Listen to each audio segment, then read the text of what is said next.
Good afternoon, everybody. Got a few things off the top here before I turn to your questions. The Secretary, as you all know, just returned from Germany, where he addressed two of the enduring security challenges we face.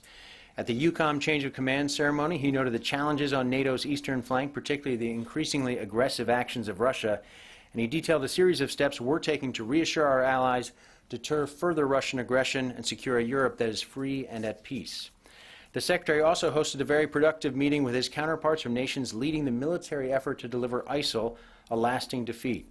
At that meeting, they discussed the situation on the ground and the recent progress made in Iraq and Syria, as well as the additional resources that will be required as we support our local partners in the next steps of the campaign. The Secretary noted his confidence that this meeting will produce additional military commitments from some of our coalition partners, and he proposed convening the next full counter-ISIL coalition ministerial in July here in Washington. We intend to keep the pressure on ISIL, and in that connection, I want to note that on April 22nd, coalition forces conducted an airstrike targeting Sudanese national Abu Sayyad al-Sudani, also known as Abu Isa al-Amriki, an ISIL external attack planner. This strike happened near al-Bab, Syria. We can now confirm that al-Sudani and his wife, Shadi Jabbar Khalil Muhammad, also known as Isa Amriki, an Australian national, were both killed in this airstrike. Al-Sudani was involved in planning attacks against the United States, Canada, and the United Kingdom. Both al-Sudani and his wife were active in recruiting foreign fighters in efforts to inspire attacks against Western interests. The deaths of al-Sudani and Shadi remove influential ISIL recruiters and extremists who actively sought to harm Western interests and further disrupts and degrades ISIL's ability to plot external attacks. While this strike and the Secretary's discussions with the coalition demonstrate continued progress in our campaign, the Secretary also noted in Germany that this campaign is now without sacrifice. The loss of Special Warfare Operator First Class Charles H. Keating IV was a tragic reminder of the dangers our men and women in uniform face every day in the fight to defeat ISIL. Our thoughts and prayers are with his family at this difficult time. Finally, I do want to note that later today the Department will release its annual report on sexual assault in the military. This year's report highlights efforts in 5 key areas: advancing sexual assault prevention, encouraging greater sexual assault reporting, improving response to male survivors, combating retaliation associated with sexual assault and harassment, and tracking accountability of sexual assault cases. The report shows a sustained high level of reporting, which is critical in order to connect victims with needed services and to hold the perpetrators accountable. It notes climate survey results that indicate that 87% of those who witnessed a situation they believed could lead to sexual assault took action to intervene. Last week, as you know, Secretary Carter released the Department's retaliation strategy, which provides a framework for strengthening support for those who experience retaliation in connection with reporting sexual assault or harassment, and for clarifying the retaliation response process. The report shows the value of persistent, intensive efforts to combat a problem that senior leadership from the Secretary on down is fully engaged in attacking. It is a difficult challenge for the military and other institutions in this country, but it's one under the Secretary's leadership we're determined to take on. And I would note that other institutions from higher education and also other federal agencies, even the United Nations, have looked to the Department of Defense's programs as potential models for their own efforts. Again, that report will be released later on today, and there'll be more information contained in that report for you. With that, I'd be happy to take your questions. Bob? Peter, on that airstrike you mentioned on April 22nd, do you have any more? Can you describe in more detail where it was and the way it was carried out? Bob, it again took place in Syria, and I'm not going to provide more details than that, other than this was a strike carried out again against a target that we believe not only had plotted in the past against Western interests, including the United States, but had the potential to do the same again. And were others killed? My understanding is that they were the only people killed in this airstrike. So it's been almost 2 weeks since that happened. Is there a reason why it wasn't disclosed more recently? As you know, Bob, there's a process we go through in which we try to determine the outcome of these airstrikes, and in this case we were able to determine with a certain degree of confidence that this airstrike was successful. Barbara. One on the airstrike and then a follow-up on the Navy SEAL, if I may. On this airstrike, you started by saying that you believe these people were plotting, I think your words, against the U.S., Canada, and the U.K. Regarding plotting against the U.S., was this a direct plot against the U.S. inside the United States, or was this U.S. interests overseas?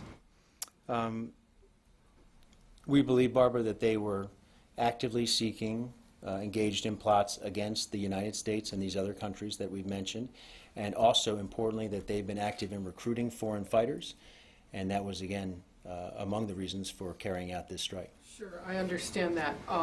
But it would be a significant development if you had evidence of an ISIS plan to strike inside the United States from operatives over there. So the question, if you could please, again, were they plotting to attack inside the United States or U.S. interests overseas? Because you mentioned it, and I wasn't clear what you meant when you said it. We believe that, again, that they were engaged in plots aimed at the United States, these other countries.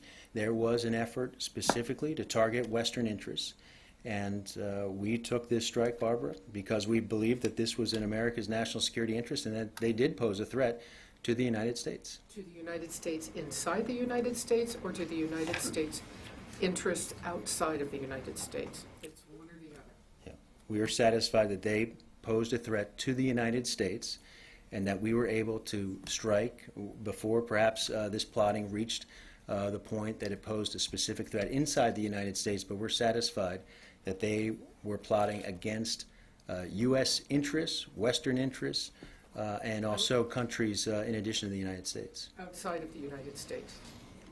Again, we're satisfied that this was that we were able to strike at these particular targets, these particular people, before they were able to mount something that would pose a threat to the United States specifically, that we were able to move quickly. I know you understand the question. Is there I know you do. So can you, and I don't mean to ask. I'm not going to get into, I'm just not going to get into specifics about what whether it was inside or outside, because it would be a very significant development if ISIS operatives over there had a plot to strike the United States inside the United States. That would be an extraordinary development. Yeah, and Barbara, again, I'm making clear that they pose a threat to the United States and to other countries, and that this action, we believe, has eliminated that threat. And very quickly, if I might, on the Navy SEAL and this firefight, the Secretary yesterday called it a surprise ISIS attack.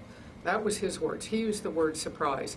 So how is this not an intelligence failure? Number one, to see you had U.S. personnel on site prior to Charles Keating arriving as part of the reaction force. Navy SEALs were already there.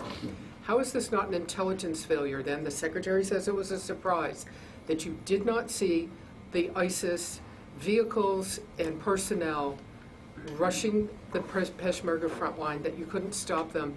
And once, sadly, the Navy SEALs became engaged in trying to rescue the other Navy SEALs, that they simply got, to some extent, overwhelmed by the ISIS fighters, to the extent that the helicopters, the medevacs, took small arms on the way out. How is this not an intelligence failure? How did you not see it happening on the battlefield? I think this is something that Colonel Warren addressed yesterday as well, Barbara, that obviously had we had the forces there been able to see this attack coming, they would have responded differently to it. Perhaps this could have been avoided. That's certainly something that we're looking at carefully. This particular attack was not anticipated, and we were forced to respond, and the Peshmerga forces there were forced to respond in kind. As you know, they were able to ultimately retake that territory, but they did not anticipate this particular strike, the kind of force that was brought to bear in this particular instance, and as a result, we saw the firefight that played out and the deployment of that quick reaction force. Does the Secretary, is he satisfied at the moment to leave things as they are, especially as you have additional special operations and troops going in to perform these advise and assist missions, or is the Secretary now asking for recommendations, options, ideas on how to keep U.S. forces more safe? Force protection, Barbara, as you know, is job one for our forces, for our commanders in the field. This is something that's constantly being reassessed. Certainly in this instance, we had a fatality of a U.S. service member, and that requires hard questions. And so we are looking at the situation in terms of force protection. Not aware of any specific changes right now. As you know, we had a quick reaction force there specifically to provide assistance to American forces that were there doing the advise and assist mission. That was the plan all along. That is the kind of precautions that we take in these instances. And of course, we'll be reassessing force protection going forward. The Secretary made clear in Germany to put Americans in harm's way is the most serious decision he can make. And he's going to do everything he can, working with the commanders, to make sure that American forces are as protected as possible in a situation which we know they are in harm's way. Yes, Gordon. 3 questions. One is, do you know? Yeah. Do you know if the U.S. advisor group arrived before or after the fighting had broken out yesterday or 2 days ago? My understanding, Gordon, and I would defer to CJTF for the operational details, but my understanding is the advise and assist team was in the town previously and before this assault took place, and the quick reaction force was brought in after it became clear that this assault had been mounted. Not that there wasn't fighting in the area. They were of course there'd been fighting. That was the purpose of the advise and assist, was to provide advice and assistance to the Peshmerga who were in the conducting operations against ISIL in that area. Got it. And to Barbara's question, just about the homeland issue or not, is it that you guys don't necessarily know what the threat that I'm not going to. Let me just say, I mean, do you know what the threat is and are loath to say, which is, you know, a position you could take, or I'm just not going to talk. I'm not going to talk about intelligence matters here at this podium. Again, I'm sharing with you that this was 2 individuals who had previously plotted against Western interests, against some of our partners and allies in the past, and were in the process of plotting against the United States and some of our allies more recently. And as a result, that's why they were targeted. And that's why this strike was carried out. And totally unrelated question, take you to the South China Sea. Could you clean up a little bit of what got confusing last week with the Secretary talking about the classified nature of the patrol that was announced by U.S. PACOM? Are such patrols, whether they're FONOPs or not, are those classified after they've occurred? And if they're not, and presumably they're not, can the Pentagon kind of pledge to say, if something occurs and you guys are asked, did this occur, that you can answer affirmatively, yes, this occurred, and provide details about such operations? Well, let me try and clean this up, because I don't think it's as confusing maybe as The Secretary said it was a classified matter. He didn't want to talk about it He publicly. wasn't. To be fair, I was in the hearing room, and we conduct a lot of operations around the world, as you know. In this particular instance, the reference, the Secretary was not 100% certain as to exactly which operation the senator he was being asked about at that time. And out of an abundance of caution, he's not going to talk about things that are classified. And I will pledge to you we're not going to talk about things that are classified for obvious reasons. But I think in specific reference to the A-10s, that was not classified, as you have noted. There was a press release about their activities. They flew in several areas of the Philippines as part of the operations that were announced after the Secretary visited the Philippines. It was a public deployment that we discussed.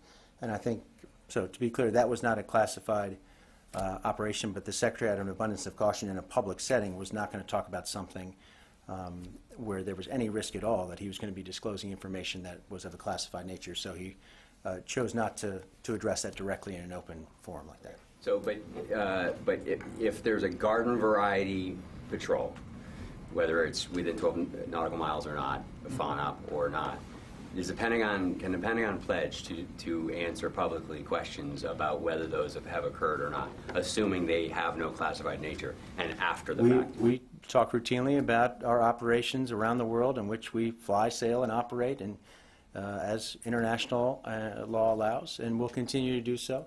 And that's a perfect example. We issued a press release in that instance that detailed exactly what those aircraft were doing. We told folks in advance those aircraft would be in the Philippines, and I think that's consistent with where we're going to be going forward.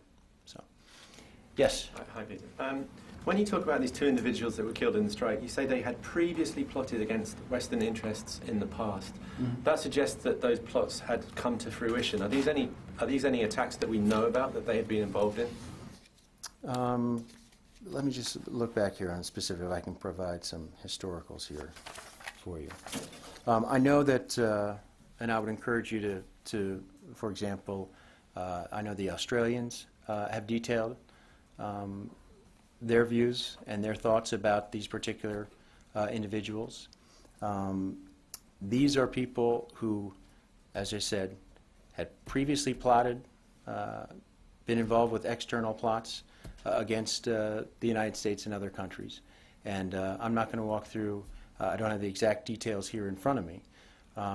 But again, these people posed a threat to the United States, to our allies, and that's the reason this strike was carried out. Understanding that you can't, or you're not willing to talk about the actual plots, can you confirm that these plots did indeed come to fruition? These were things that actually had happened.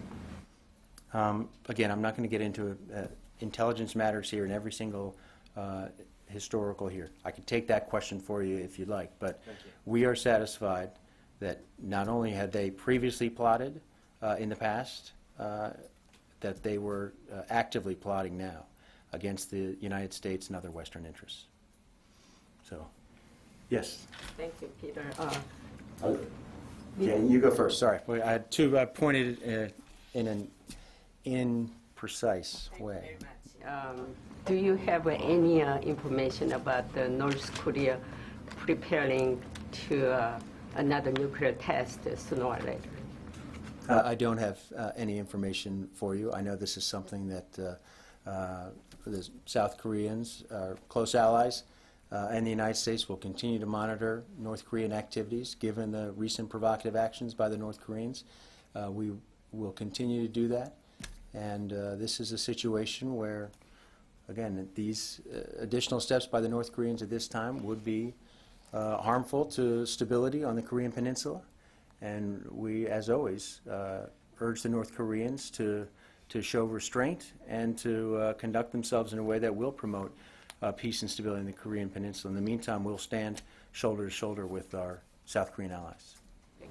Now I'll go to you in the back. Sorry. Thanks, Peter.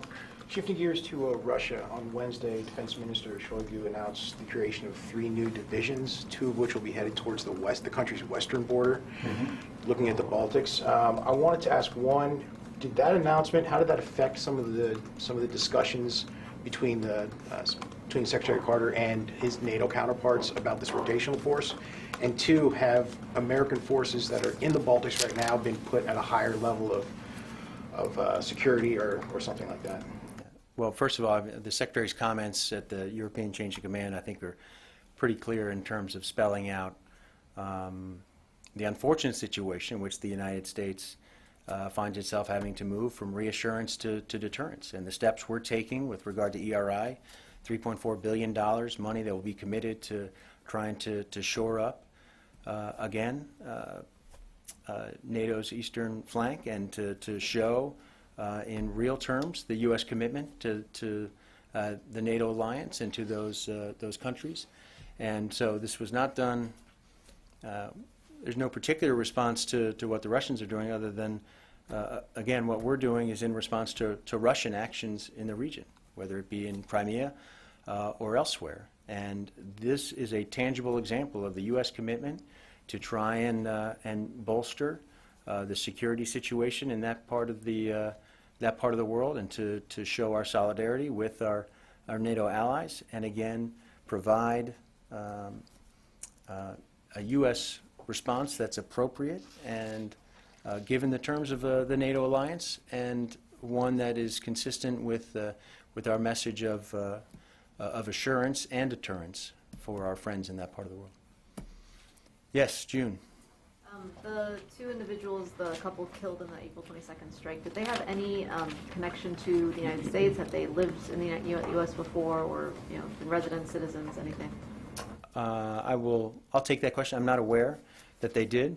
Again, one was a Sudanese national, one was an Australian, and Given their moniker, the Alambiki kind of moniker, it just seems like maybe there's some connection. Yeah. So it'd be helpful. I'm not aware, but I will take that question and see if I can determine that for you. And was it a drone strike or manned strike? It was a manned platform.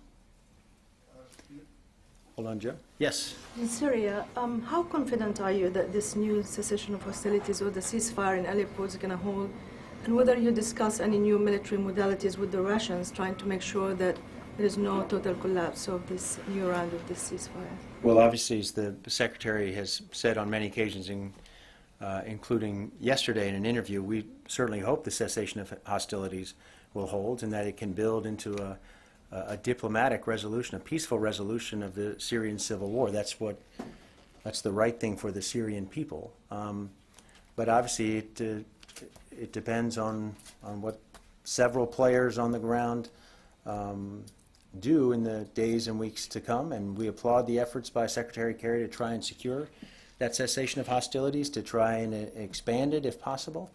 But only by looking at events on the ground will we see if others are willing to abide by it. So we have to be realistic in that it's been a challenge so far. We've seen the cessation of hostilities fray, but certainly we encourage Secretary Kerry and the others involved to try and abide by the cessation and see if that can build into something more positive for the Syrian people.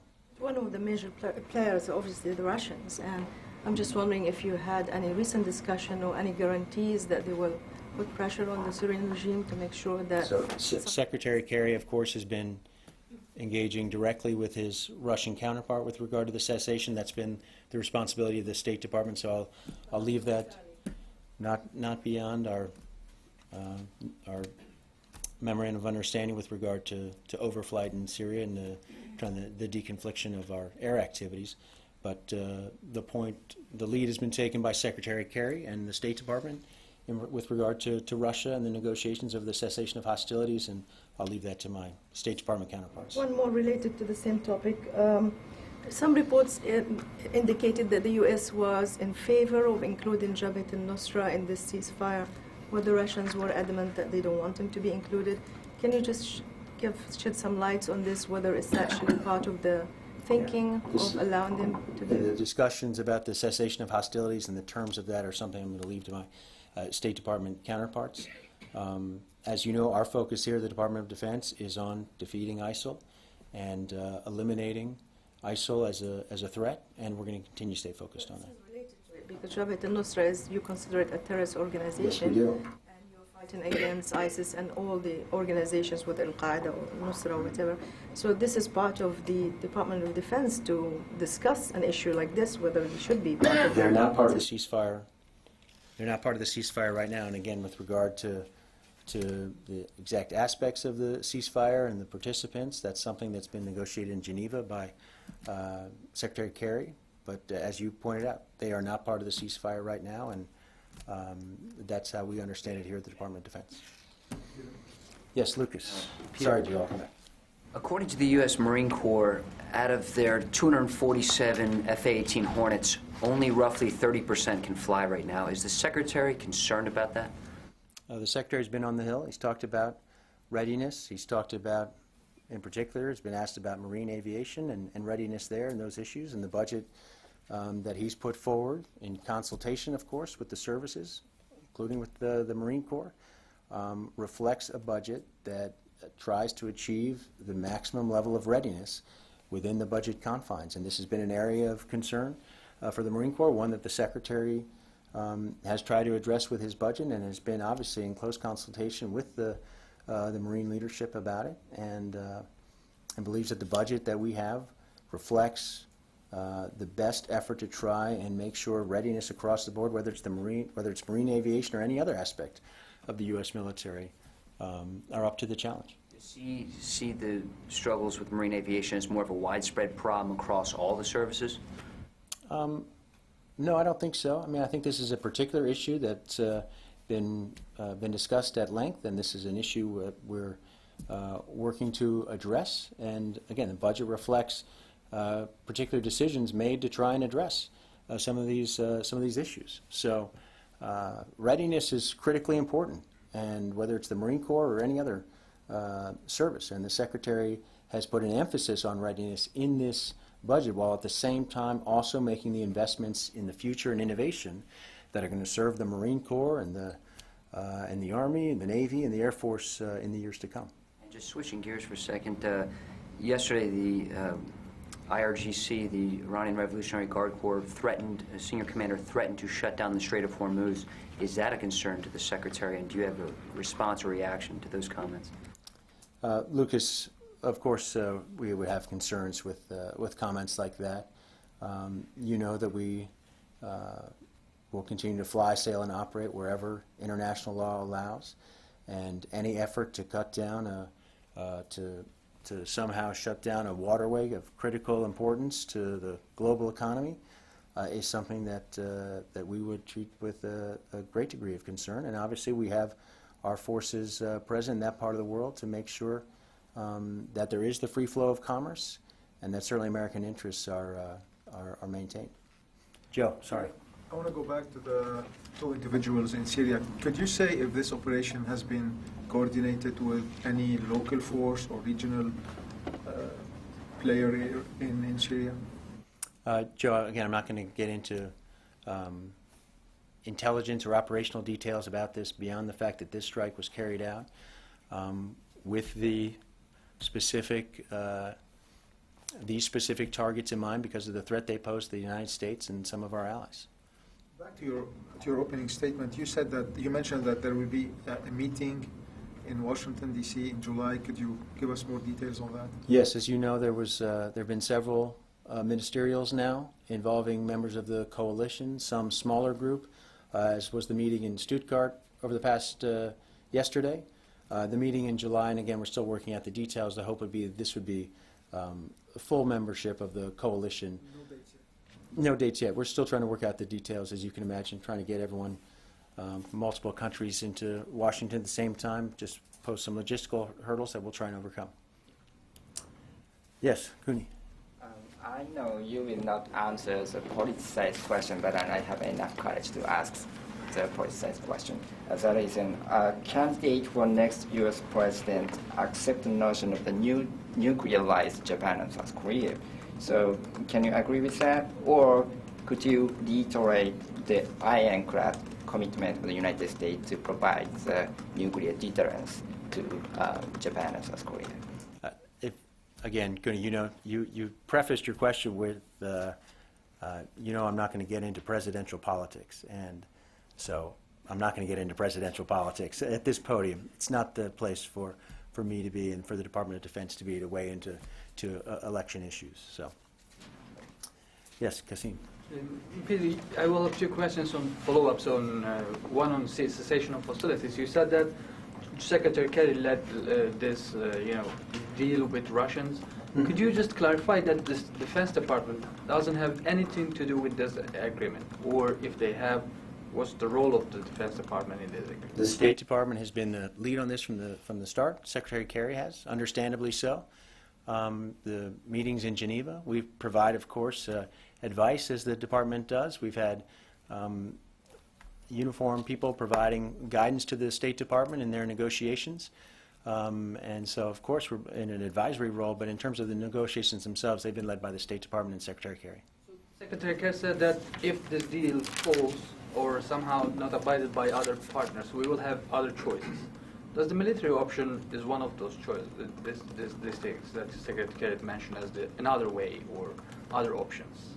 Yeah, I'm not sure exactly what you're referring to in terms of something Secretary Kerry said today, but the United States, of course, is watching carefully, and the U.S. military is watching carefully to see what happens with this cessation of hostilities.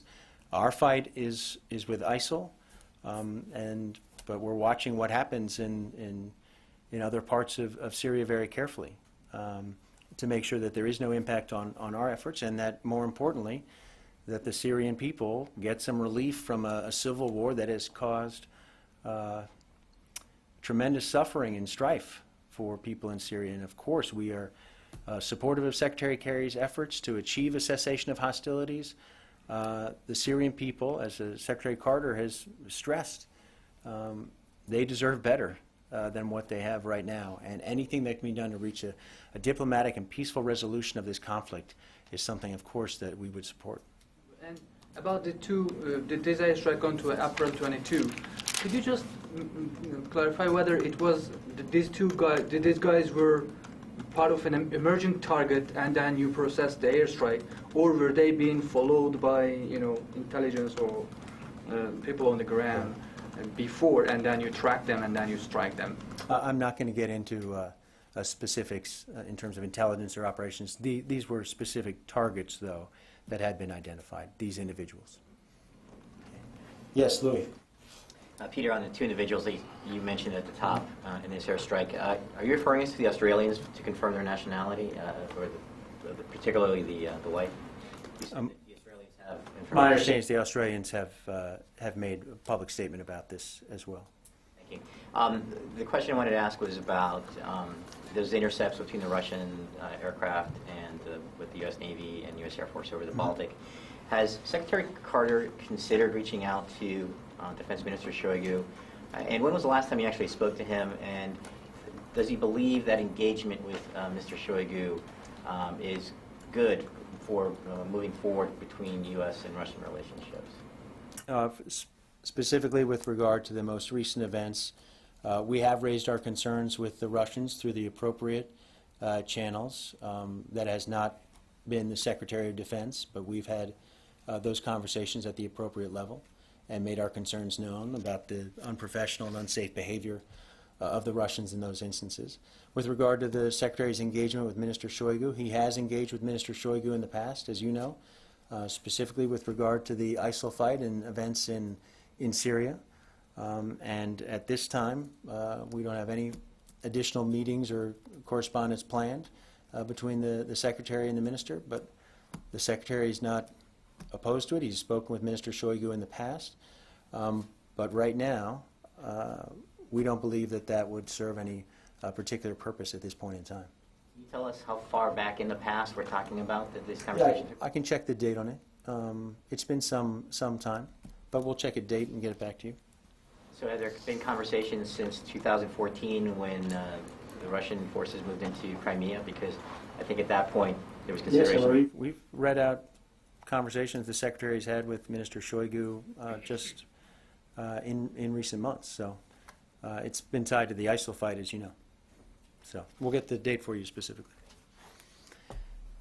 Yes. Thank you. Just wanted to get back to the Islamic State attack, the ISIL attack in Iraq. Some of the Peshmerga fighters there have been saying repeatedly that there were American civilians who were there who took part in the fight. In addition, as part of the advise and assist team, were there any contractors there at the time of the attack? Not that I know of. As we've talked about the advise and assist forces who were there specifically, and why the quick reaction force was called in, I'm not aware of American contractors that were there in addition. Also, the fact that Islamic State was able to punch through and surprise the Peshmerga fighters and get as far as they did with the attack before the ground was retaken, how much of a concern is there that ISIL has now figured out or learned something about how surveillance is being done and force protection is being done? They've now got a way around that to the point they were able to carry out this operation. I think this operation, it was ISIL that ended up losing territory and losing a significant number of fighters. So I'm not sure you can say that ISIL has. This is an enemy that we need to be very careful with, and they have proven their capabilities on the battlefield. At the same time, you've seen Iraqi security forces gain ground in Heat, in Makhmur. You've seen the Peshmerga forces effectively take on ISIL, as they did in this case, and they were able to retake that territory. So ISIL is not 10 feet tall. And I think in this instance, they were able to display a certain degree of force that was a surprise, but they were also repelled ultimately. And there's nothing about this fight that indicates ISIL's achieved new capabilities that ultimately the Iraqi security forces, the Kurdish forces, with the support of the coalition, can ultimately overcome. So, all right, thanks everybody.